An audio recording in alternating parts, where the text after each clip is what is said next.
Hey guys, so I wanted to hop on here quickly and let you guys know how I've been using my thick leave-in conditioner on my hair for this week. So normally I use the thick leave-in as basically like a leave-in on my hair. So I wash my hair,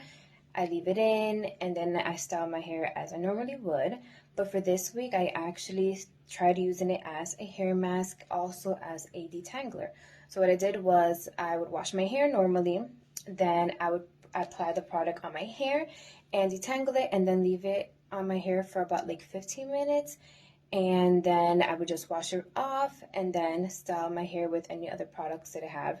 here in my house. But yeah guys, if you guys are interested in this product, I'm going to put the link here in the story so you guys can shop the link,